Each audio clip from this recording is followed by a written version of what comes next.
Welcome to the Mastercars Pro channel. Today we'll talk about the problems and weaknesses of Volvo S90.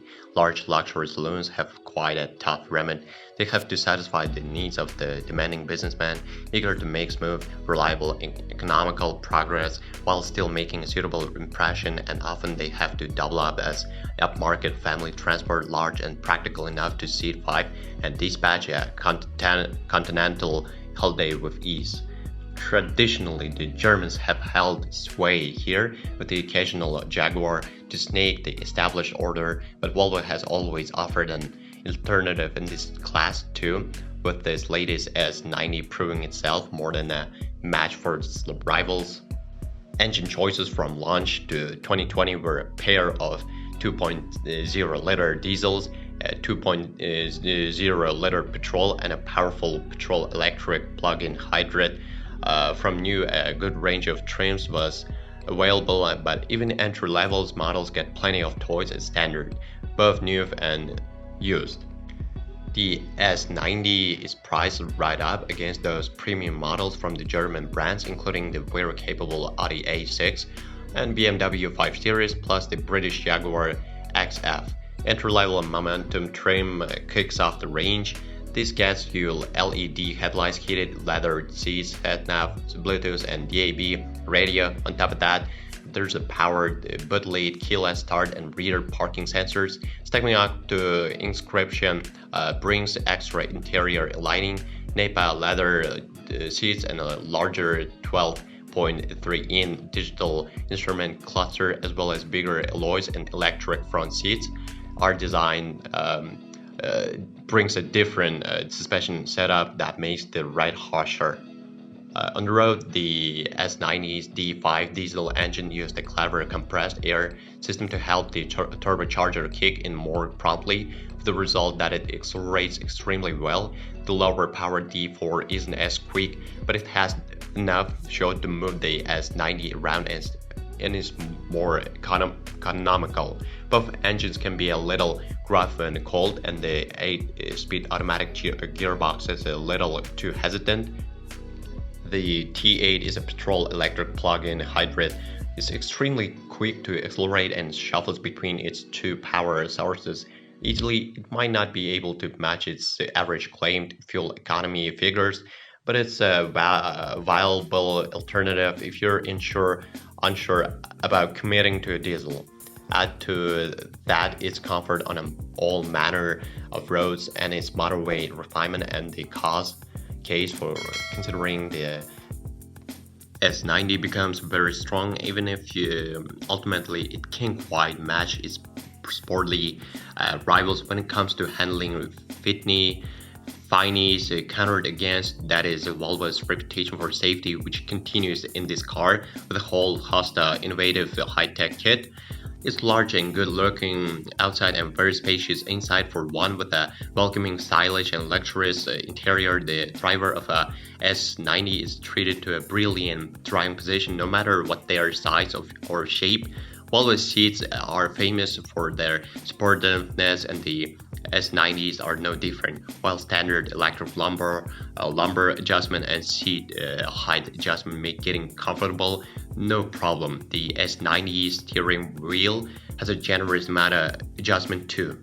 The tall dashboard is dominated by the infotainment system, which reduces the requirement for physical switch gear elsewhere. It's the same one you'll find in the V90 and XC90, featuring a 9-inch tablet-style touchscreen through which you control many of the car's functions. This is responsible when you press it, but the large number of functions and small on-screen icons make it fiddly to use on the move.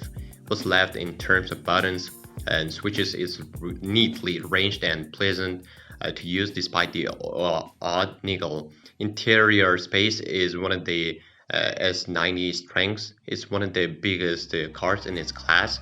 In the front, even the tallest folk should find plenty of head and leg room, while someone equally tall sitting behind them should still have the space to spare. The S90's 500-liter boot doesn't quite match that of a BMW 5 Series and falls further short of the Audi A6. However, there's still enough space for a couple of large suitcases, and it's practical. From 2020, Volvo has dropped diesel and petrol-only engines from the S90 range, and it's now available exclusively with a 2.0-liter petrol-electric plug-in hybrid system. It's also dropped some of the trims, rationalizing them down to just two, are designing and inscription. In theory, the most practical S90 is the 2-liter T8 petrol-electric plug-in hybrid.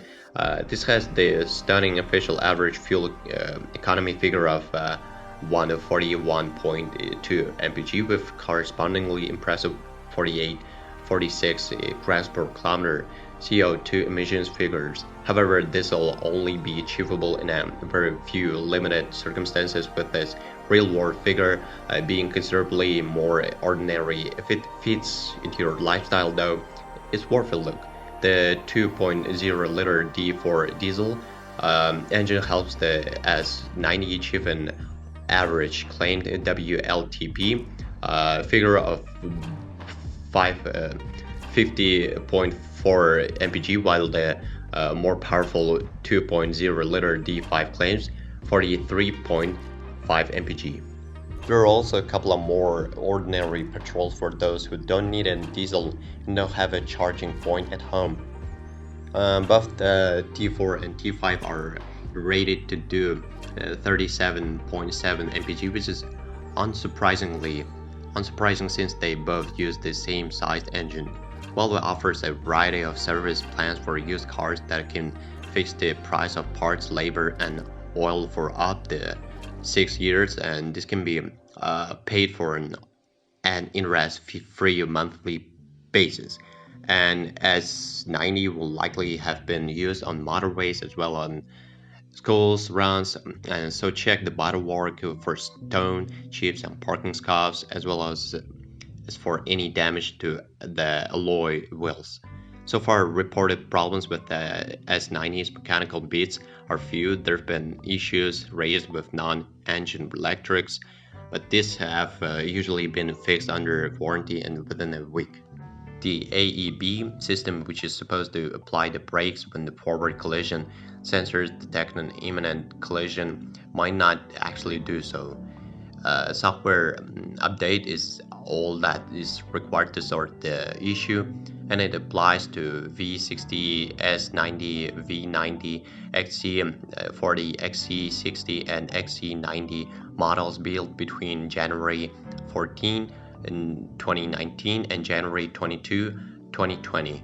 The fix can be completed by any Volvo dealer, and owners should have been contacted regarding this. You can also speak with your local dealer for further information.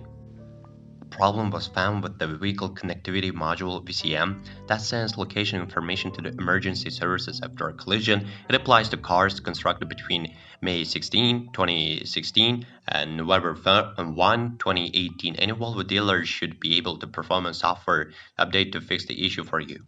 There have been 2 recalls for airbags that might not deploy correctly during a collision. The first is due to airbags that don't meet the required specification and were fitted to models produced between August 22, 2016 and September 5, 2016.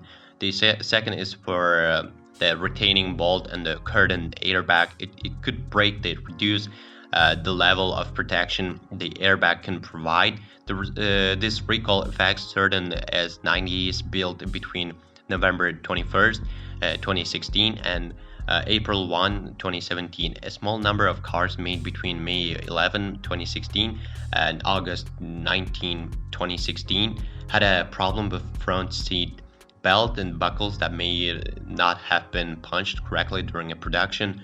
This could result in the buckle and seatbelt brackets separating during a collision. Both the driver and front passenger seats rails might have been assembled incorrectly and will need to be inspected and then repaired by a Volvo dealer.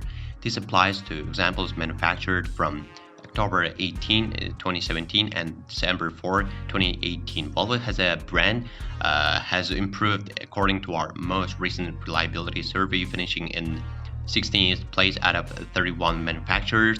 Data on the S90 shows it came in 8th place out of 10 cars in the luxury car class, albeit with quite a high rating of 90.7%. Electrical issues were rife on the VW and V90 and S90, accounting for nearly a quarter of all faults on the 30% of cars that went wrong. Other problems areas included the bodywork, brakes, engine, and fuel system. All of the faults were rectified in a day or less, and all the affected cars remained drivable. 9 out of 10 problems were sorted out under warranty, and no repair bills topped £500. The S90's D5 diesel engine uses a clever compressed air system to help the turbocharger kick in more promptly, with the result that it accelerates extremely well. Entry-level momentum trim makes most sense. You get LED headlights, heated leather seats, sat-nav, Bluetooth, and DAB radio. On top of that, there's a powered boot lead, keyless start, and rear parking sensors. The S90 runs head-to-head with one of our favorite cars, the BMW 5 Series. That's a car plush and sophisticated enough to take on just about any car it chooses. It's spacious, brilliantly appointed inside, and great to drive with a range of wide and efficient engines. Our only criticism of it would be you have to add the variable dampers to it to make it handle and ride as well as we know it can. The Mercedes-Benz E-Class has a range of strong, smooth engines too, as well as a supple ride and a generous amount of standard equipment. It's not as good to drive as the BMW, but it's a strong contender and a good use proposition. The Jaguar XF offers a superb ride and handling balance, and also comes with plenty of standard equipment. Countered against that, its engines can be a little noisier than some. Boot space and interior quality are not as convincing as its rivals. Well, if you are the owner of this car, then please describe the problems that you had to face during the operation of the car. Perhaps it is your feedback that'll help viewers when choosing a car. That's it for today. Thanks everyone for attention. It isn't much work for you to subscribe to the channel. See you soon.